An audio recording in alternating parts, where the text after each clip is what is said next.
সৃষ্টিকর্তা নিরিংসিগুলি আমার জানে পর্বতা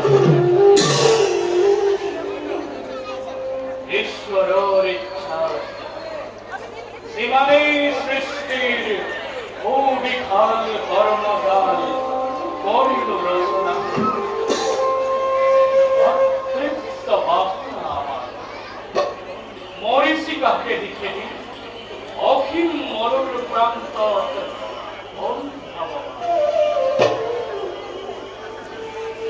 জগতের কারণ হে হরিনারায়ণ তোমার কি যে বিচিত্র লীলা মায়াত আবদ্ধ চতুর্দিকে দেখা পাও মাত্র তোমার ঘোর সম্প্রতি যাও বিচিত্র সৃষ্টির জালে এই জগত করি জাতিস্কার নিজ কর্তব্যের দিকে অংশ